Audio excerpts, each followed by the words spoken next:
누군가 당신에게 집착이 심하시네요라고 말한다면 그것은 칭찬일까요? 비난일까요? 아마 대부분은 자신을 이상하게 보는 시선이라 느끼며 부끄러워할 겁니다. 우리는 균형, 워라밸, 적당함이 미덕이라고 배우는 세상에 살고 있으니까요. 반갑습니다. 여러분의 꿈속에 들어가 함께 억지로 걷게 만드는 꿈을 걷는 자입니다. 만약 그 집착이야말로 당신 안에 잠들어 있는 유일한 성공의 DNA이며 평범함을 거부하고 위대함으로 가는 단 하나의 열쇠라면 어떻게 하시겠습니까? 오늘 우리는 사회가 우리에게 주입한 가장 거대한 거짓말, 집착은 위험하다는 그 편견을 깨부수고 당신의 가장 강력한 무기인 집착을 재능으로 바꾸는 그 첫 번째 방법을 배우게 될 것입니다. 오늘 영상에서는 그랜트 카돈의 집착의 법칙의 가장 핵심적인 통찰을 바탕으로 왜 우리가 집착을 두려워하게 되었는지, 또 당신의 집착이 지금 어디를 향하고 있는지, 그리고 왜 평범함이야말로 가장 위험한 실패인지를 저의 시선과 관점으로 함께 파헤쳐 보겠습니다.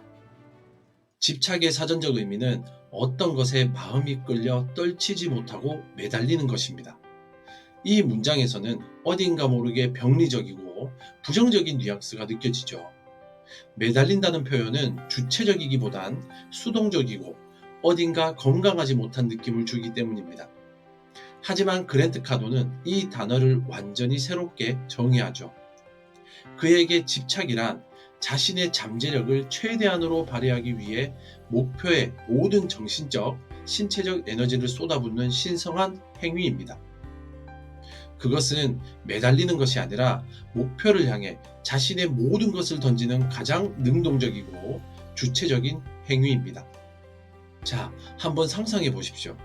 당신이 어릴 적 살던 작은 동네를요. 그곳에는 유독 눈에 띄는 아이가 하나 있었습니다. 모두가 학교가 끝나면 놀이터로 달려갈 때 그 아이는 혼자 남아 축구공을 찾죠.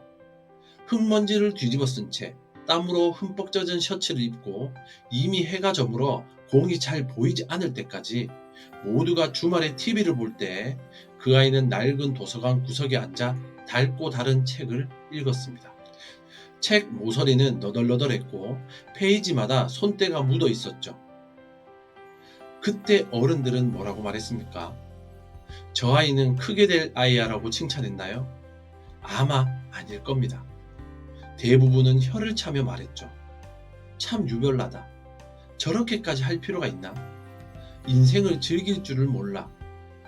바로 이것이 우리 사회가 집착을 대하는 방식입니다. 우리는 평균이라는 보이지 않는 선을 긋고 그 선을 넘어가려는 사람을 불안한 시선으로, 때로는 적대적인 시선으로 바라봅니다. 왜일까요? 그 사람의 특별함이 평균에 머물러 있는 자신의 모습을 초라하게 만들기 때문이죠.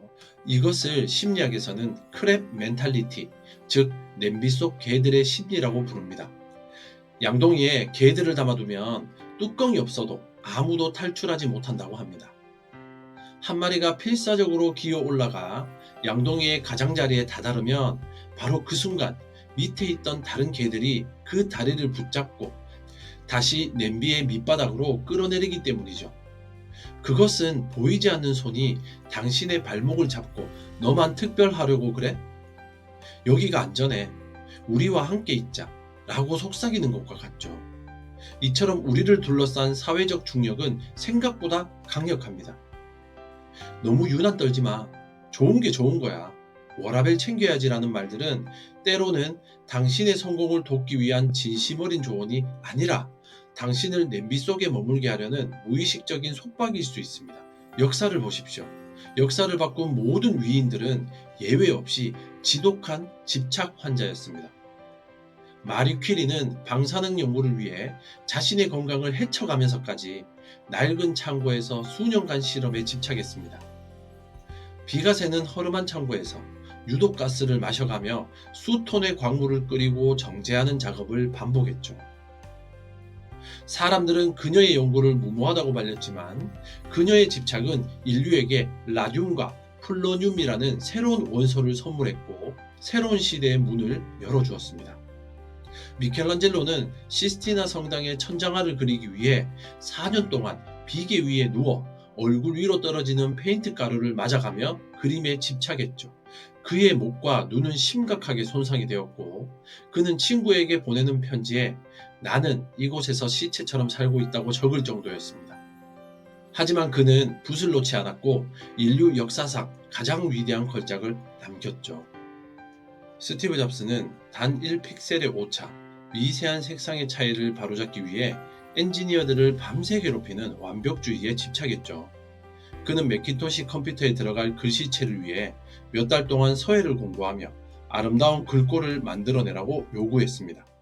동료들은 그를 독재자라고 불렀지만 그의 집착이 있었기에 오늘날의 아이폰이 탄생할 수 있었습니다. 애플의 전설적인 광고 카피는 이렇게 말합니다. 세상을 바꿀 수 있다고 생각할 만큼 미친 사람들이 결국 세상을 바꾸는 사람들이다. 여기서 미친이라는 단어는 바로 집착하는 단어와 동의어입니다.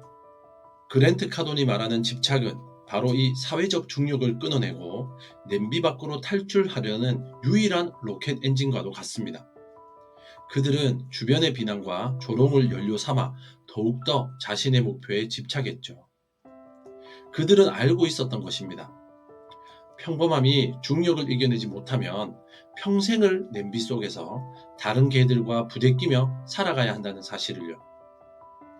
두 번째는 당신의 집착은 어디를 향해 있는가? 그랜트 카돈은 우리 모두가 이미 집착하는 존재라고 말합니다. 단지 그 집착의 대상이 다를 뿐입니다.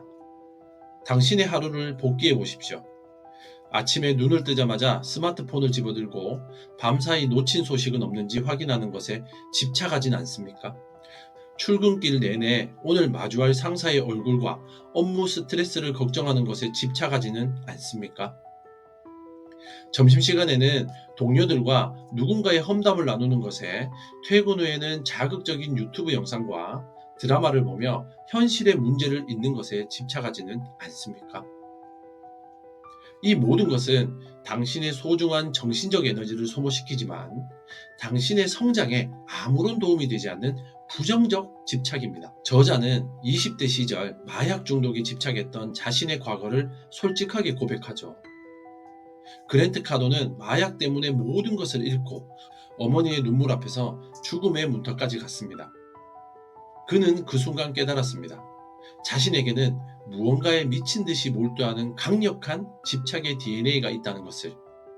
그리고 그는 선택의 기로에 섭니다. 이 파괴적인 에너지를 계속해서 마약에 쏟아부어 죽을 것인가? 아니면 이 에너지의 방향을 180도 돌려 성공이라는 단 하나의 목표에 쏟아부을 것인가? 이것이 바로 정신분석학의 창시자 프로이트가 말한 정신방어기제 중 가장 성숙한 형태인 승화입니다.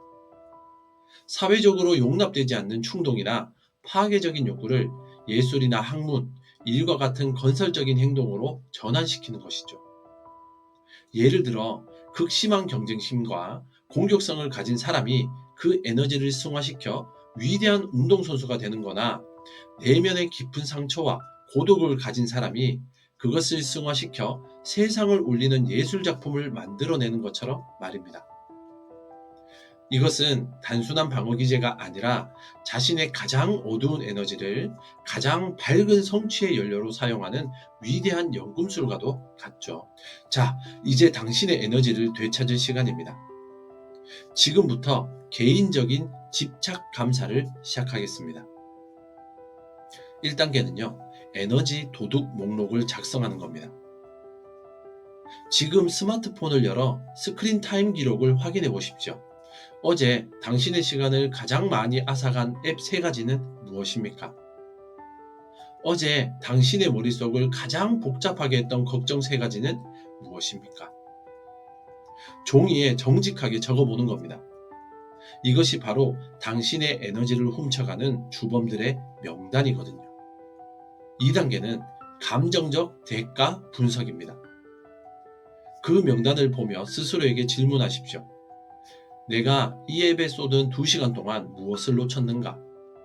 이 걱정에 집착함으로써 내 기분은 어떻게 변했고 어떤 기회를 잃었는가?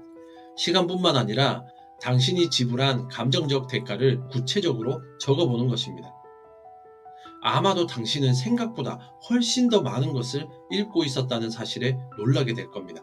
3단계는 에너지 전환 목표 설정입니다. 이제 가장 중요한 단계입니다. 당신이 되찾고 싶은 에너지 도둑 하나를 정하십시오. 그리고 그 에너지를 투자하고 싶은 단 하나의 긍정적인 목표를 정하는 겁니다. 그리고 이렇게 선언하십시오. 만약 내가 무의식적으로 인스타그램을 열려고 한다면 그 대신 나의 목표인 책 한 페이지 읽기를 하겠다. 이것은 단순한 다짐이 아니라 당신의 뇌에 새로운 행동 회로를 만드는 강력한 프로그래밍입니다. 기억하십시오. 집착은 방향만 바꾸면 됩니다. 당신을 갉아먹는 그 에너지를 당신을 성장시키는 연료로 전환하는 순간 당신의 인생은 완전히 다른 궤도에 오르게 될 것입니다. 세 번째는 왜 평범함이 가장 위험한 실패인지에 대해서 말씀드리겠습니다.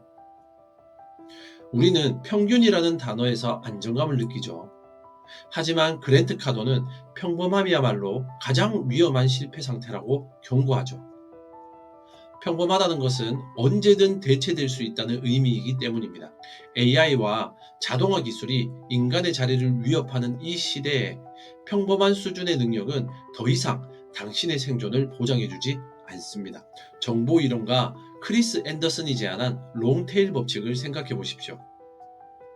과거의 오프라인 서점에서는 잘 팔리는 베스트셀러 20%가 서점 전체 매출의 80%를 차지했습니다.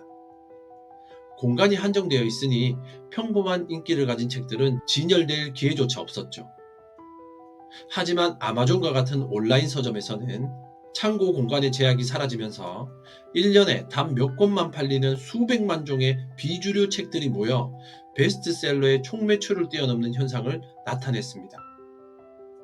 여기서 중요한 것은 가장 애매한 위치에 있는 평범한 중간 책들은 설자를 잃고 완전히 사라진다는 점이죠. 시장은 압도적인 소수의 머리와 다양성을 가진 다수의 꼬리로 양극화가 되고 있습니다. 당신의 커리어도 마찬가지입니다. 압도적으로 집착하여 당신 분야에 대체 불가능한 머리가 되거나 자신만의 독특함으로 무장한 희소성 있는 꼬리가 되어야 합니다. 평범한 중간은 가장 먼저 도태될 것입니다. 성공과 실패는 동전의 양면이 아닙니다. 대부분의 사람들은 성공, 평범, 실패라는 세 단계가 있다고 생각하지만 저자는 오직 성공과 실패 두 가지만 존재한다고 말합니다.